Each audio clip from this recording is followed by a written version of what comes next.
এই ভিডিওটি কৃত্রিম বুদ্ধিমত্তা দ্বারা তৈরি করা হয়েছে। এর উদ্দেশ্য কোনো ধর্মীয় অনুভূতিতে আঘাত করা নয়, বরং দাওয়াতের উদ্দেশ্যে ইসলামিক গল্প উপস্থাপন করা। আমরা ইসলামের সৌন্দর্য ও বার্তা সকলের কাছে পৌঁছে দিতে চাই। এই ভিডিওটি আধুনিক প্রযুক্তির মাধ্যমে ইসলামিক গল্প উপস্থাপনের একটি প্রচেষ্টা। একদা ইউসুফ স্বপ্নে দেখলেন 11টি নক্ষত্র, সূর্য ও চন্দ্র তাকে সিজদা করছে। ইউসুফ আমাদের চেয়ে পিতার কাছে বেশি প্রিয়। তারা ইউসুফকে কূপে নিক্ষেপ করল।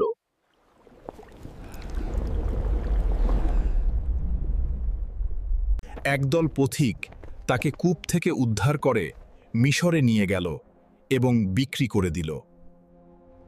আজিজ তাকে নিজের ঘরে নিয়ে গেলেন এবং তার প্রতিপালন করলেন।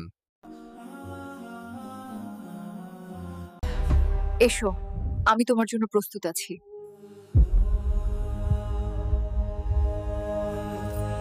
সে বলল, হে আমার পালনকর্তা, তাদের যা কিছুর দিকে তারা আমাকে ডাকছে তার চাইতে কারাগারই আমার কাছে অধিক প্রিয়। আল্লাহ সব বিষয়ে সর্বশক্তিমান।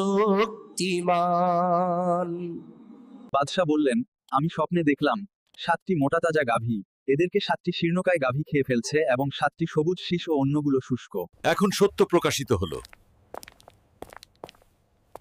আমি তাকে প্রলুব্ধ করতে চেয়েছিলাম।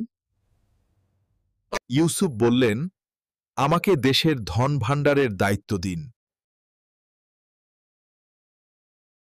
তারা যখন ইউসুফের কাছে পৌঁছল, তখন সে তাদের চিনতে পারল, কিন্তু তারা তাকে চিনতে পারল না।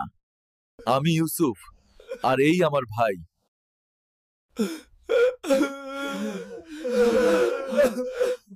তারা ইউসুফের কাছে প্রবেশ করল।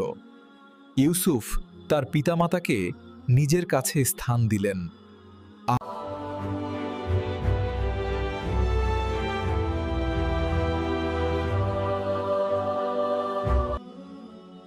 ইউসুফের গল্প আমাদের জীবনে শান্তি ও হেদায়েত নিয়ে আসে। আমরা আশা করি এই গল্পটি আপনাকে অনুপ্রাণিত করবে এবং চিন্তার খোরাক যোগাবে। কোরআনের প্রতিটি সত্য ঘটনায় রয়েছে গভীর শিক্ষা ও নির্দেশনা। ইসলামের জ্ঞানগর্ভ আলোচনা শুনতে আমাদের সাথেই থাকুন। আরও ইসলামিক ভিডিও পেতে আমাদের চ্যানেল সাবস্ক্রাইব করুন এবং কমেন্ট সেকশনে জানান আমরা কিভাবে উন্নতি করতে পারি এবং আপনারা এমন কি ধরনের কন্টেন্ট চান।